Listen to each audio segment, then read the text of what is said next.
"Who's there?" one of the armed orc guards asks. We all turn towards the voice. A youthful-looking man in an opened brown housecoat, a food-stained Led Zeppelin t-shirt, and black pajama pants. He has green eyes, long and unkempt hair, and a slim body. "It's you," I say. "Henry," Kate yells at the same time. The orcs raise their axes at this new guest. "Stop there, stranger. Begone, orcs." Housecoat Rider writes the same words in glowing letters in front of him with a pencil. The orcs shoot into the sky, dropping their axes behind, and disappear into a dark cloud above. They'll come down, somewhere. Probably not alive, though. The housecoat rider shrugs his shoulders. "You." Kate runs to the housecoat rider, her eyes blazing with murderous hatred. Chains lock onto Kate. The housecoat rider writes in the air, and metallic bracelets attached to Kate's wrists, tightening to the skin. Chains jet out of the restraints and plant themselves into the ground, leaving Kate bound but still standing. "Hey," I stumbled to my feet. Chains attached onto the stranger? The housecoat rider writes in the air, and the same thing that happened to Kate happens to me. Metallic bracelets lock onto my wrists and fasten harshly against my skin. I grunt in pain, feeling tightening pressure around the restraints. Chains fire from the bracelets into the ground, leaving me standing yet bound. "Asshole," I say. "Yeah, fucking asshole," Kate yells. "You should watch your language." A thin smile crosses the housecoat rider's face as he looks at the continuing melee in the distance. Clash of swords rings out in the air. Marzin and Jackal persist in their own fight. Bloody wounds already crisscross both of them. Dead bodies lie around the blood-drenched battlefield. The screams of the dying tear into the air, akin to banshees. Despite that, the battle carries on. Fucking let me go. Kate struggles against her binds, but there is no give, no way to work the chain loose. "Let us go," I yell, joining Kate in resistance and shouting along with her, shoving and pushing against binds. Housecoat Rider ignores our pleas and keeps his eyes on the battle, a conflict of his own making. Hopelessness cements itself on me, and I stop resisting. Stop everything as I truly look upon the Housecoat Rider with hate in my heart. The man who tried to kill me, left Kate in the jungle, and now traps both of us.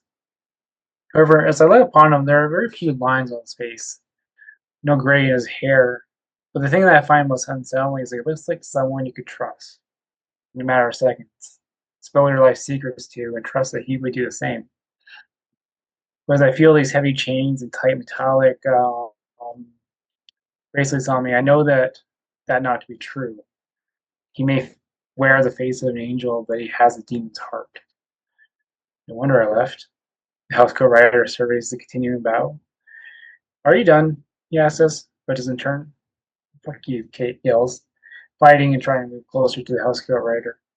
Yet I hang my head in defeat. "Guess not. Whatever. You'll just tire yourself out doing that." Housecoat rider paces in front of us, his eyes away from the battle. I was in the middle of this great revision. Everything was flowing just so perfectly. It may have been one of the best things that I've ever written. Nay, it was the best thing that I've ever written. He stops and directs a harsh gaze upon us, letting slip the demon that resides inside. "And you people had to ruin it." He walks closer to myself and Kate. "Though I wonder who called me, and with what? The only way you could call me." Costco Rider stops right before me, and I catch the scent of cigarettes and coffee. "I called you," I answer. "What are you doing?" Kate asks. "Tons." Costco Rider yells in Kate's direction and turns back to me. "So you have it then?" "Have what?" "Jesus, the pencil." Costco Rider roughly goes through my pockets, and the scent of the cigarettes and coffee froze my stomach into greater disarray. Bile shoots up from my throat, but I force it back down. Costco Rider stops the search. "Where is it?" he asks. A sense of hope rises in me, and I lock eyes with the Costco Rider. "Release Kate and I from these chains, and I'll tell you." I answer back as my heart beats just a little faster, like an out of control motor. You want to play like that? Husker Rider holds his pencil up. It can make you rather uncomfortable. Tilly told me. Go for it. My heart beats even faster. Husker Rider stares at me as he runs his fingers over his pencil. I may have a heart attack right here and right now. Hmm, whatever. Takes too long to torture someone anyway. I'm guessing that one of them, Husker Rider nods towards a fighting townspeople, has it, or I could still torture you. For kicks. Husker Rider grins. Marzin has it, Kate says. Who is this Marzin? Husker Rider immediately steps over to her. Kate, what are you doing? I ask. Now it's your turn to be quiet, Husker Rider says to me and looks back on Kate. Which one is Marzin? The Husker Rider asks. The one fighting the troll with the green hair.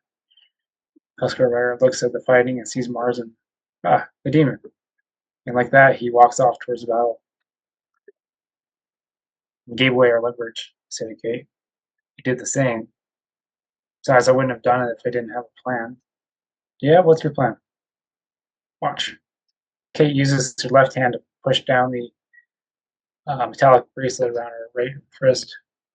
Her face immediately scrunches up in pain. Kate, stop, cry out. Worry and concern crash into my mind. Don't worry, Nameless. Kate answers, discomfort lacing her tone. Blood leaks out from beneath the bracelet and moves farther down towards the fingers. All I can do is watch with concern. One last tug. Kate yanks the restraint off and tosses it to the ground, along with the chain. A bloody raw wound runs down from her wrist to her fingers. Blood drops from it onto the dirt. She breathes in and out. Oh, you okay? I ask. Of course not. Kate fires back. She reaches for one of the axes left behind by the orcs. Even with her right hand free, it is a struggle for her to grab the other weapon. But she manages to grab it and lift it up. Immediately, she cuts the other chain and frees herself. She walks over to me and lifts the axe up. Watch yourself. Kate cuts both of my chains and loosens me from them. The other bracelet still cling to my wrists. Kate picks up the other axe and throws it to me. Come on, time to kill our rider. She runs off towards the fighting. I, holding the axe in hand, aggressively go after.